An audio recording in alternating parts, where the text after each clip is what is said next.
I think when it comes to decision making and communications, I think it actually goes hand in hand, because we can communicate the decisions, but I think to employees is not about the communication, it's about the action, right?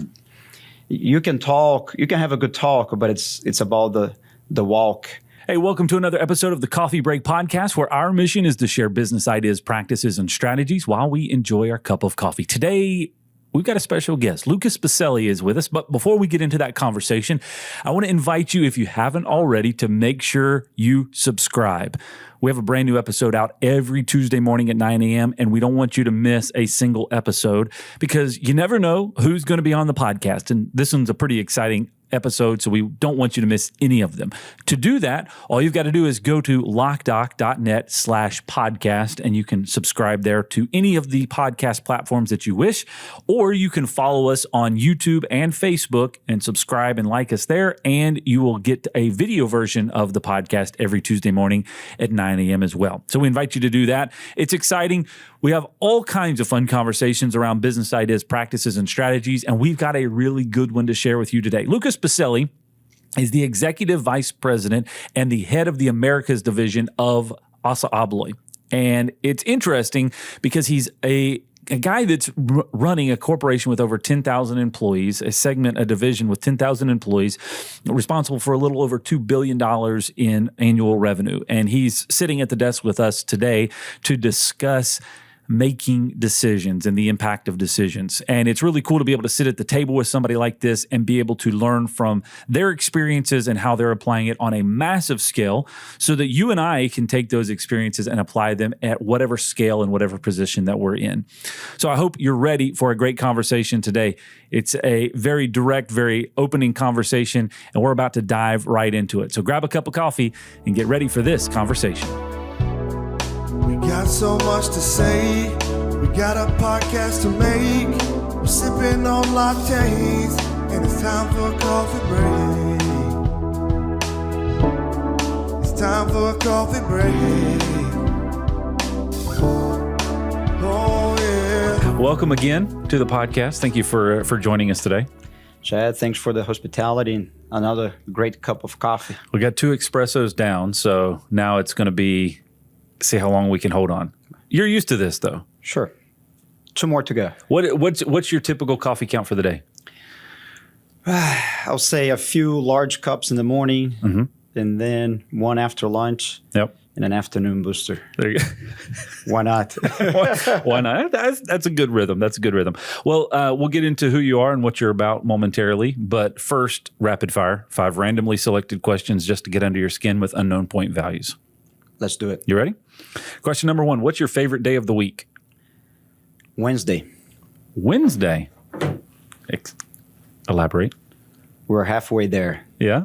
Some good things behind that we accomplished during the week, but still some great things to be done the rest of the week. All right.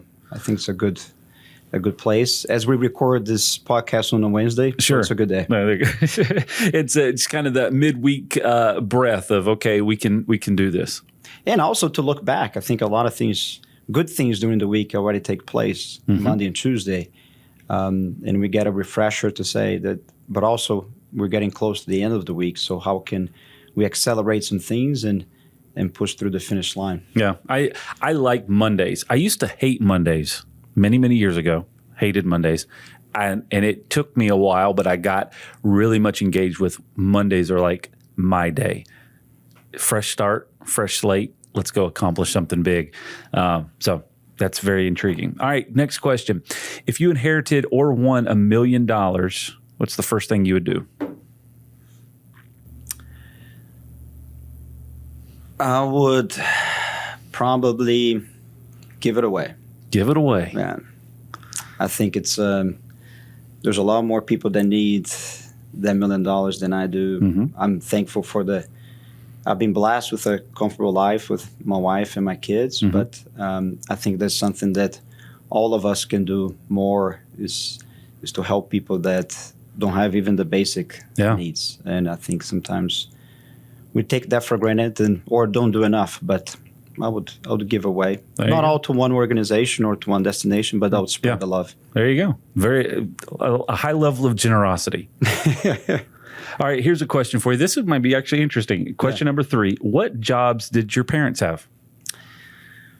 My mom was a translator for a long period of time. Then she moved into advertising. Okay. And my father was a financial consultant for a long period of time, and he always told me, "Don't ever get a credit card." That's how he made his money. So, but he was, we always had, I think, good fortune of discussing their jobs and around the house. So I got a little bit of insights of what they did. Yeah. But it was interesting because should I go a little deeper in the conversation? Yeah, this is intriguing. Yeah, because it was actually not until my dad's funeral that I got to know a lot of his coworkers and understand a lot more of what he did and the people he did. So even though we share things around the house, it was more superficial. And I think after his passing, I was able to see some more the things that he did, which was quite interesting. So does that change? Not to get off track. We're on question number 3, so I don't forget. But does that change how you communicate to your children? Because you've got 2 younger children. How you communicate to them and bring them into kind of what you do, or you keep those 2 things just separate? No, my kids have been to our factories even before COVID for sure. But I want to make sure that they know what I do. Actually, my kids describe at school that I'm a locksmith. So actually, in the show and tell, we had some see-through cylinder cores that they took to school for show and tell. So it's been quite exciting. I think it's important for them to understand what I do. Yeah. A lot of times they thought, when they were young, they thought I worked for the airlines because I was traveling all the time. But now they understand I'm a locksmith. But very exciting. That's a whole story in and of itself, right there. That's impressive. That you should share that story more frequently. All right, question number 4. What time do you normally go to bed? Between 8:30 and 9. Okay. So we usually read a book to my kids. If I don't fall asleep in their bed, then I'll head to my bed. But usually I'm a early bird and early riser. So you go to bed 8:39. So what's your normal wake time? 4:35. There you go. All right. So start early, try to exercise, and then start working. I feel that the mornings is easier to control than the afternoon. So usually try to get that out of the way, the exercise piece, and then at the end of the day, leave some more family time with the kids for us to eat dinner and enjoy the evening. So try to go to bed early and wake up early. Earlier we were chatting and you mentioned that getting control of your calendar, and that's something that you talk to your team about all the time, is impactful. And I think that kind of correlates. You can control the morning. As the day progresses, it's harder to kind of control that. But those kind of 2 things go in correlation, right? Controlling your calendar and then controlling the start of your day. Yeah, I think it's almost true routines, right? I have a routine at home and routine when I'm on the road. And I think, that early mornings, I think I can control the end of the afternoon calendar when I'm home. But usually when I'm on the road, I'm trying to spend time with the teams and or customers or suppliers that the days seem to go longer to dinners. So it's harder to control. But the mornings at a hotel, I can go to the gym and do things on my own. So that's why, focus on that aspect. But I think controlling the calendar is something that all of us don't do very often, but I think it's a very important thing for us to not let the calendar control our day-to-day in our lives, but us control that piece. Yeah. Or you could just also find more customers that like to go to bed at 8:30 or 9 o'clock. Not many of them, but I think anybody with young kids, I think can correlate. I think as the kids get older and have different routines, things change. But I think it's, for me, it's a good balance to go to. Absolutely. All right, last question, number 5. What's something that you've always wanted to do as a child, or something that you always wanted to do as a child but never got to do? Something you think you missed out on? Oh, when I was a kid, I think first I wanted to be a highway patrol. I was born in Brazil, and they played Chips, the TV show, very often. So I went on that kick. And then the second kick was to be a trash man, because I felt riding on the trash truck would be very, very neat. Yes, it would. But then that fell off. But there's still, I think as I grew up, I always had the desire to be a teacher, a math teacher for kids. Okay. So it's, I think, something there in my spare time. Yeah. I like to, I'm a coach for my kids, but I think I would love to do a part-time teaching for kids sometime in my life. Well, you're teaching math now regularly, aren't you? That's part of the job. That's my finance guy, not me. Yeah, but, there you go. But no, I enjoy math growing up, and I enjoy kids. Yeah. So putting two and two together, I think would be a fun job. So, highway patrol officer, garbage man, and now you're a locksmith. I mean, moving up, moving on up. Just career development. Incredible journey. As its best. There you go. Well, congratulations. You made it through rapid fire. We'll give you a score of 812. I was shooting for 850, but next time. Well, third visit. We'll keep working on it. We'll keep working on it. Well, thanks again for coming in. Obviously, we've we had you on. I was trying to look back. I think it's been close to 2 years since you were here last. A lot of things have happened in the last 2 years, just a minor few things. And so I want to get your thoughts on a couple factors in regards to leadership. We were walking through the back earlier, and you said, how did the podcast go last time? And one of the things that I was sharing with you is I had a lot of feedback from the employees at your organization that said it was really cool to see you in a different setting where there was a little bit more personable side. So, and I think one of the things I took away from the conversation last time, from just even the recording, was just kind of your concepts on leadership, thought philosophy. So I want to say a couple things before we get into the conversation today, which we're going to be talking about the importance of making decisions. But one of the things that has stood out to me in the conversations that I've had with you, and even more so today, is the level of humility and the level of retrospective thinking. And those are, I think, good attributes, and we could really unpack those for probably 45 minutes. But those are really interesting attributes that I think all leaders need to be mindful of, because, when you're talking about some of the decisions that you've had to make, or some of the things that you're trying to work on in your organization, you oftentimes reference, and this is not one conversation, but multiples, you'll reference, well, we also have to think about the things that we need to work on and how we're not at the top of our game, right? And so that's really cool to me, because it shows a high level of self-awareness of, it's not just, hey, we're the best and we're doing everything right, but it also encourages and challenges me, from my perspective, to think about what are areas that we need to work on, and not make sure that we're walking that line where we're not just being haughty and arrogant, but we have a level of humility. So I appreciate that, just from our conversations that we've had. No, I think that's how part of who I am. I think always growing up and going through different stages, I think being humble and I think it serves myself, and I think serves the business well as well. I think we can learn from a lot of people. I think, and we can always be better. And I think if we take that approach, that is almost approach, but also paranoia. Yeah. That we can always learn, we can always be better. And I think we become, at the end of the day, more approachable if we're humble as well, and people are more willing to share their ideas and share their thoughts if we have that frame of mind. We understand the frustrations HOA board members and property managers face when deciding the best solution for their HOA and pool security. Should we use a keypad, hand out keys, or install a key card system? Do we even need cameras? These are some of the questions that are difficult to navigate, and we're here to help. At Loc-Doc Security, we've spent over 20 years working with homeowners associations and property managers to find the system that best fits the pool and HOA needs. Camera systems for the front gate or front entrance, key card systems for the pool gates, or simply updating the gate so that it meets safety and code compliance. We like to take the guesswork out of the process to answer any questions and help find the right solution. Our mission is to help you protect your people and your property, and that includes pools. Contact our team today to schedule your free consultation for your community.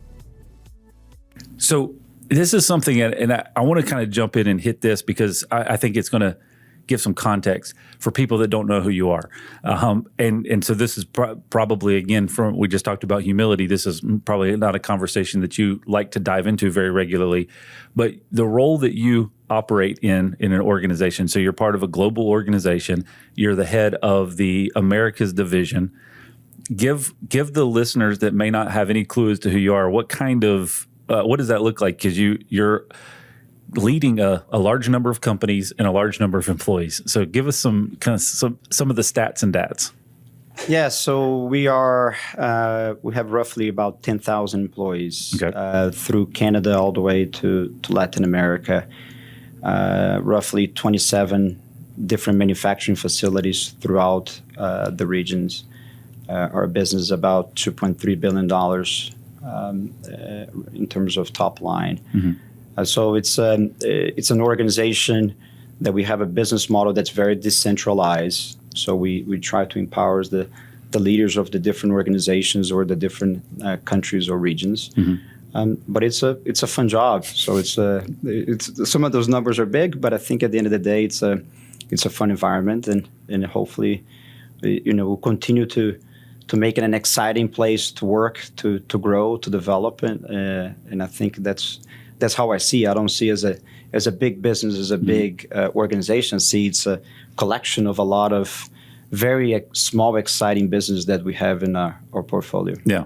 Well, and how many total? Because the organization of ASSA ABLOY is the parent organization for how many total companies now? So we have. It's in the hundreds. I don't have the exact number, to be honest. We actually acquired 300 companies in the past 10 years. So it's a lot of acquisition and organic growth. So the company is actually quite new. So it's only 27 years old. Yep. So it's a global company, around $9.5–10 billion in worldwide. So we break it down into different divisions, and I'm responsible for one of the divisions.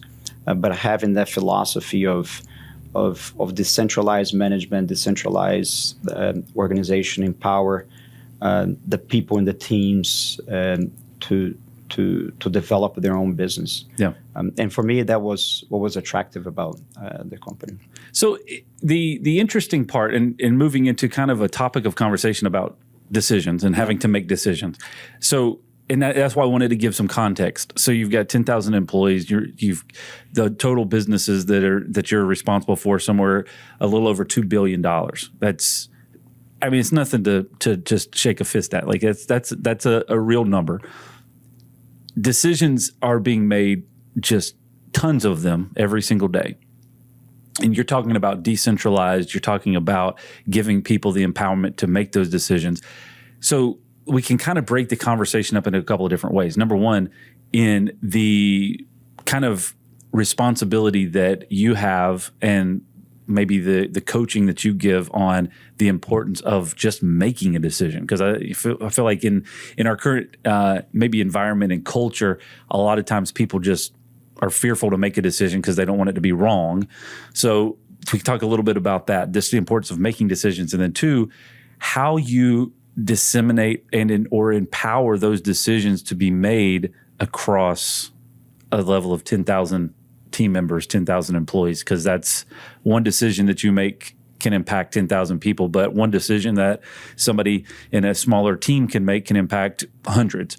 So you got a lot of brevity of decision. So let's talk a little bit about the importance of one, just being decisive, right? Because we have people that flounder on indecision. So what are your thoughts on just owning a decision and moving forward?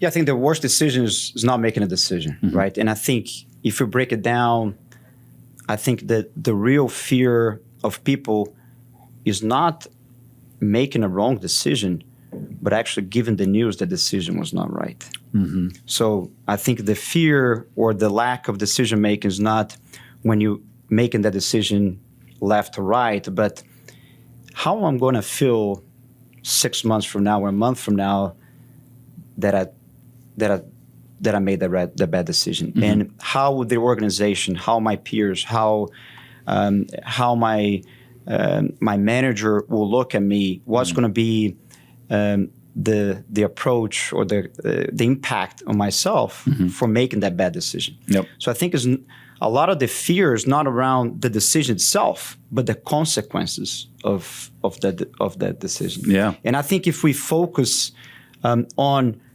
what is the organizations and people's behavior once that bad decision was made, or not the bad, but was just, maybe not the right timing or not the right priority, and make that an okay topic to be talked about and not a taboo, I think that will roll back into the decision-making process.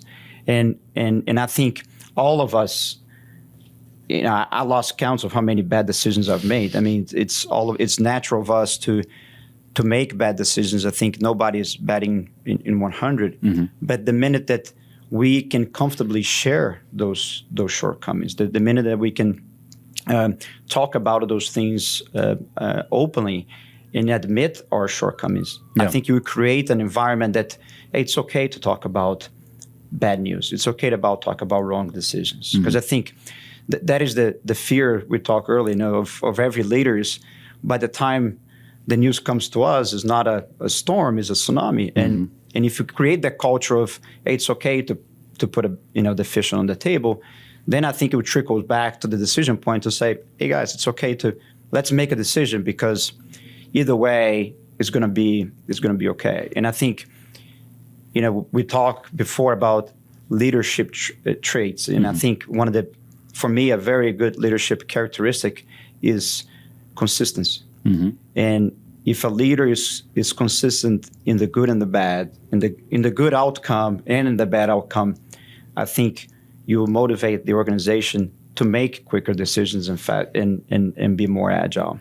I heard one individual say that one of the things that they try to communicate to their team is it's okay to make mistakes. It's not okay to not make a decision. Yeah. So I think that kind of sums up some of what you're saying. We all fear, I say, at a point of, okay, what's the outcome if this is not the right decision?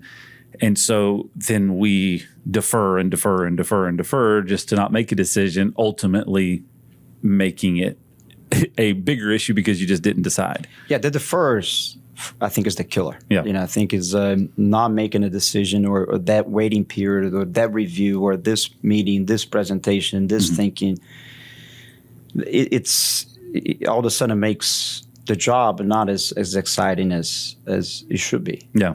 If we trust the people, and it was okay to make some mistakes. So that kind of breaks open a interesting line of conversation, because it's effectively finding a way to make it maybe a happy medium where you're making it not as uncomfortable to make a mistake, but not so comfortable as that it's not impactful to make a mistake. And I guess that's a question, is how do you balance the okay to make a wrong decision, but also let's not be haphazard in our decision making? Yeah, I mean, I think it's a balance, right, to have. But I think also is, if you're making a lot of decisions, you can spread the wealth. If two don't, it's like gardening. If a few don't germinate, it's okay. Sure. But if you're planting a single tree, then that decision, it's very important and very impactful. But I think even when you're planting the tree, even the big, you're gonna have decisions that are gonna be very impactful that you might not sway your way, and that's okay. And if it's a minority, then if it's a minority of your decisions that are bad, then if it was one out of the many trees, then it's okay. But then if it's starting to be in all of yours, I think for sure. I mean, I think. At the end of the day, we can talk about, it's okay to make mistakes, but if you consistently make mistakes, then it's not okay either. Can you copy this key? That's a question we get asked about 3,422 times a year. And how can you actually be sure that the person who asked that question is supposed to get a copy of that key? Well, we think you should always know who can copy your keys to your business and your home, because it could be your neighbor, an old employee, a contractor, or even worse, your mother-in-law. At Loc-Doc Security, we believe in protected key systems, so you always know who has a copy of your key. To find out more, visit locdoc.net or stop by our Charlotte location. Loc-Doc Security, helping you protect your people and your property. In an organization of your size, and obviously you've got teams that have been built and things kind of operate in a certain way. Once a decision is made, what is I'm trying to think of, is it, because I don't want to necessarily phrase it as a struggle, but what is the process of communicating a decision so that everybody is either on board or at least aware of it? Because I feel like, and we've talked about this before, even in the organization as our size, 45 people, we still struggle with getting a decision or an answer communicated to everybody equally. I can't imagine that process for 10,000. What is the process, or what are some successes that you found in kind of dispersing communication as it relates to a kind of a major decision? I think no matter when, we never communicate enough. Yeah. Even when you believe you've done all the communications tool, we all underestimate. Mm-hmm. We always underestimate the importance of communication, or if we have done enough. Mm-hmm. I'll say we always come up short on that front. I think we have learned a lot during the pandemic. Mm-hmm. Both on the decisions and the communications standpoint. And actually, during the pandemic, I recorded a daily vlog just to keep people informed. But that vlog didn't reach everybody. So we had to have several different formats to reach everyone. And even to that point, you couldn't get to 100%. Mm-hmm. So I think it's a level of paranoia, and also a level of, there's a famous saying that, repetition doesn't spoil the prayer. Mm-hmm. Don't be afraid to say the same thing over and over. Because I think a lot of times we believe that we communicated, we did a video, we did a blog, or we wrote something on a piece of paper, and that, we're done, let's move on, and everybody gets it. Mm-hmm. And that's not the case. I think sometimes we underestimate the power of repetition. And it takes a lot of times to get things across and to get those decisions across. So I think it's continuing to do so, but also finding new methods, because some people wanted to communicate it via text message, other via videos, other via emails, other via phone calls. So you have to do as broad of a broadcast when necessary, but also as a target to the mode that people are most acceptable to receive the communication. It's interesting because you think about it in terms of just the way that we all receive information now. Something happens. Inevitably, right now that we're sitting here, some type of a news event is happening. And there's, however many hundreds of news channels that are reporting on it right now. And there's a live stream somewhere of something happening. And we're sitting here having this conversation. And that is by far the least important thing that we're going to worry about. Now, when we finish up with this, we may pick up our phone and see a post on Twitter that would give us a subset, a couple of lines of that information. And if it's sparks of interest, maybe you go watch more information on it, or maybe you go read a full article on it. But it may not even spark anything, and you just scroll on and never think about it again.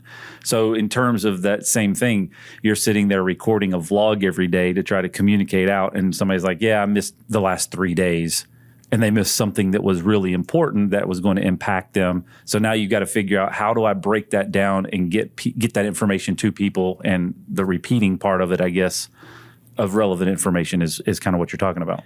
Yeah, so I think it's an element of what you want is this consistency that you wanted to touch in and day out. And one element is fresh news import for that day. But I think from an organization perspective, I think it's also important that communication is a two-way communication. Mm-hmm. So people can communicate backwards that you may address their own needs, because I think it's very important that when you do especially a broad communication, one, there's a vehicle for feedback loop, but also a vehicle for further clarification or further understanding. Yeah. And for us, that was very important during COVID, because a lot of people reach out to me, asking, but what you said, did you mean X, Y, and Z, or I'll work in this location has something different, but that didn't apply to me? What should I do? So making sure is a two-way communication, I think, is very, very important. One, I think it drives more engagement, that you can people can feel heard, but also it may lead to a point that you didn't even think about it, an application they didn't even think about. Can I say that makes me feel significantly better that when you send out communication, people comment back and say, when you said this, what did you mean? Because I get that regularly. And I'm like, no, well, I'm glad you asked that question, because that is absolutely not what I intended, but I misinterpreted it when I was communicating out. So having the ability, which begs another question, is in an organization of your size, you send this message out, you get a percentage of people that are going to communicate back to you and ask those questions for clarification. Then you got this large percentage that says, Lucas has got a lot going on. I'm just not going to bother with him. Like, it's not important to him. Is that just part of the repeating process to open up those doors? Because inevitably there's a lot of people that are going to be in that mentality. You're too busy and it's not going to matter to you. I think there's a lot of buckets you can put in, right? People that actually don't want to communicate, people that want it but are not, don't want to take the initiative, and people that will. I think it's once you start interacting with the people who do communicate, then that spreads through it. Gotcha. I had a lot of times that I responded or I communicated with somebody that replied or gave some feedback, and then a colleague say, "Oh, I heard you talk to such and such," and wanted to reach out to share my point of view. So I think it takes time. So it's not something that's going to be overnight, that people are going to feel the connection with you. They're going to talk to you. So I think it's you got to show consistency of that and being open to that dialogue and being open to feedback. I mean, a lot of times, even during COVID, we'll put procedures in places, and we'll figure out that it's not working. So I had to say, hey, yesterday we made a bad decision. We shifted today. We're going to do something else. And I think people seeing that side of openness and awareness, I think it kind of breaks down the barrier of, oh, that guy is very busy. Everybody in the organization, everybody is very busy as well. So for them to take time of their day to listen to my blog, it's a big, I'm very thankful, because they're as busy as I am. Yeah, I'm not the busiest person in our group. Yeah. That's very interesting context on that, because you're basically opening up, and then you're opening up and sharing, waiting for people to ask questions, or when people do, then effectively it's almost like a cumulative effect. The more that you're responding to the questions that are asked, the more two-way dialogue is going to happen. Absolutely. Yeah. So now you've got decisions that are being made. You're encouraging decisions, and then it's the question of how are we communicating that out, and how does our team understand the impact of those decisions? So one of the things that you mentioned was some of your employee surveys, some of the stuff that you're trying to work on and make a good place for people to want to work. And one of those things was communicating or making decisions. Can you talk a little bit about how you've implemented that and why that was important to you? Yeah, I think we do a very large pulse survey quite often, and measure ourselves in terms of what areas we're doing well, what areas we need to work. And I think when it comes to decision making and communications, I think it actually goes hand in hand, because we can communicate the decisions, but I think to employees is not about the communication, it's about the action. Right? You can have a good talk, but it's about the walk into the game. So I think once employees see the organization making quick decisions, they see their colleagues in action doing those things, that's when I think the light bulb goes off. That's when the difference goes on, the attitudes of, yeah, it was a nice message, but actually I'm seeing this in action. Oh, this, the approval for this machine happened so fast. Wow, that's pretty neat. Yeah. Or this this new initiative was approved pretty quick. Wow. So once you create those wow moments and people see in their surroundings, that's when those triggers are going to do. Until we get there, then you can have the perception that, yeah, you can say the decisions are made quick, but in my everyday, I'm not feeling it. Not feeling my expense report takes 3 days, or their day-to-day might be impacted. And a lot of times the feeling that decisions are not being made quick are small things. Yeah. Small things in their day-to-day life might be not even be necessary to work, but things that impact their day, related to parking or related to food or related to things that we take it for granted, that the decisions are not made enough. But I think, and that's what's important for us when we do the survey, that we have actions behind it. So let's not try to boil the ocean, but let's pick 3 things from the survey and really do it. Yeah. And we have the same approach on Net Promoter Score. So once we receive the feedback from customers, we always say, what are the 3 things the whole organization is going to get behind, and how can we really move the needle on those 3 things? And for us, focus is very important. So once we get the survey, the actions actually start very local where the survey was taking place.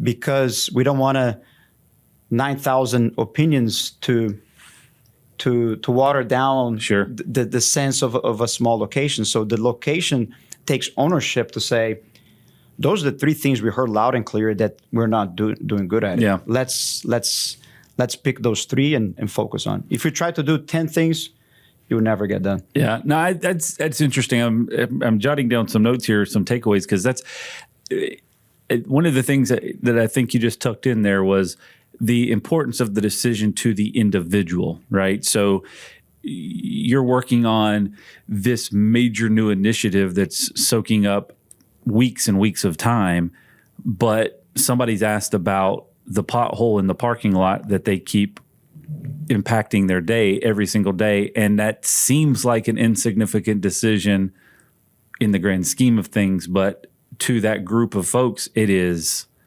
massively more important than whatever it is that you're working on. And keeping that in context, that's huge. We always underestimate those small things, and the impact on our employees. And if we listen to them, there's a lot of small things that would make their workplace a much better place to be. So I think it's, don't underestimate the parking lot, the bathrooms, the cafeteria, those small things. That there is a lot of opportunities. I think even for us, it's, we see a lot of opportunities on that front, because a lot of our manufacturing sites might be very old, and how can we upgrade those things and make it a more a well-being place to be in and go to work. Yeah. Trying to bring things in context, because a lot of times I can get way too broad or vague. Here recently, so we have a couple of regular all-team meetings, and we have a string of communication that goes out to alert people of it, and it goes through a text message. And for whatever reason, part of that technology lags at times, and the text message doesn't go out on time. So a meeting is supposed to start at 7:45. They're supposed to get a text message 15 minutes ahead with the link, and sometimes it works and sometimes it doesn't. To me, it's not a big deal, because I have a link on my calendar. I can jump into it. No big deal. Someone recently mentioned it, that it's becoming a problem because that communication has become inconsistent, and is there a better way that we can do that? So in terms, that's their parking lot. That's their parking lot issue. To me, it's not a big deal, and it's the minor of 1,000 things that need to be fixed, but it's impeding their day. It's impeding the start of their day for various reasons, and that is something that needs to be attacked with vigor and be fixed, because to them that just looks like that they're basically their communication is not important. I think, I don't want to bring COVID back very often, but I think one thing that it taught us very well in COVID is that we're not all the same. Yeah. Everybody has different things. And I think if we start looking at people individually and understanding what is their parking lot, what is their struggles, what are their personalities. Then I think all of us can be a better employer. Yeah. And treating people and understanding what things make them tick, what things are important or not important to them. And that will vary throughout the organization. And I think for us to listen to their needs, I think is much more important versus trying to, and for us as a large company, it's hard to, let's just paint a white brush and try to cover everybody, when a lot of times that's not the case. And for us, we had, keep our factories working while people were working from home, and those two different needs, and we actually had to tailor two types of communications, because the communications for people working our productions was very different from the people working from home, and addressing, and people working from home had different challenges. Yeah, different challenges, different concerns.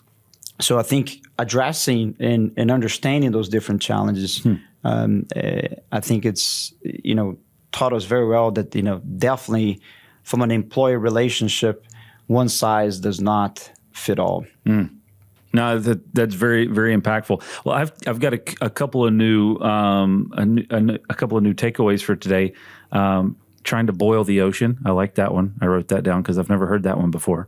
No, it's a lot of water there. It is a lot of water. And then putting your fish on the table. I like those. I'm going to start using those pretty regularly. Yeah, usually this is stinky fish, not a fresh fish from the ocean, right? So I think it's the things that have been sticking around that people know it's smelling, but hey, where is it? And I think if we just get it on the table. Very, very often we do not put that on the table, and I think it's important and to put the problem there and discuss. A lot of times it's not an easy discussion, but after, I guarantee everybody's going to feel better about it.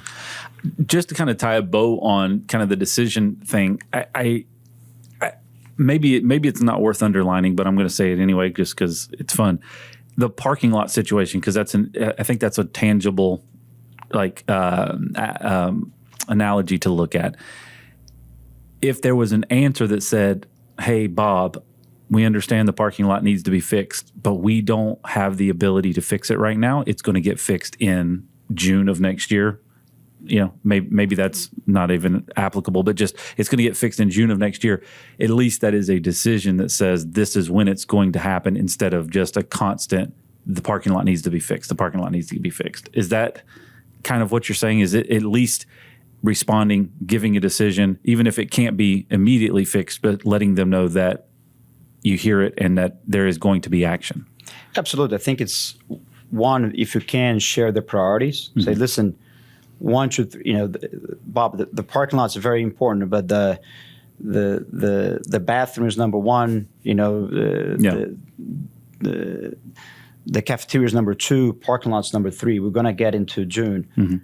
But you better deliver in June. Sure, yeah. Because otherwise you just lost Bob. Yeah. And if you want to be even better, deliver in May. And then you're going to get a lot of trust from Bob. And I think and if you can communicate to Bob between now and June where we are, even better. And then I think sometimes it's important to bring Bob as part of the solution, right? Well, help define what would you like to see the parking lot. Is just the pothole, or what else is broken? And I think if you have people as part of the solution, it's very important. That's what we do a lot in terms of Kaizens in the manufacturing world, is having our colleagues be part of the solution, and that brings a lot of the ownership throughout. Yeah, most definitely. Well, a wealth of knowledge today. I've got some notes here, and these are the type of conversations that we could probably sit here for a couple of hours and unpack a lot of stuff. But I would also like to digest them in small chunks for our listeners and for myself as a whole. So again, thank you for having taking the opportunity to sit down with us and just kind of unpack some of those things. I think these are really interesting insights that are applicable at whatever position you are in a business and whatever role that you occupy. But it's really cool to hear it from an individual that is doing it at a very large scale, and how we can kind of digest it at different levels. It was another great chat, a great cup of coffee. It's been a while, but it was great to see you. And that's why I wanted to do this in person, because I think there's a lot of chemistry that we've missed in the past year or 2 years, and I think it's important get it back. Well, Lucas, again, thank you very much for joining us and taking time out of your schedule to sit with us today at the table. As always, if you haven't already, make sure you subscribe. We've got a brand new episode coming out next Tuesday morning at 9 a.m. You don't want to miss a single one of them. So make sure you subscribe. Loc-Doc.net/podcast. And we will see you next time.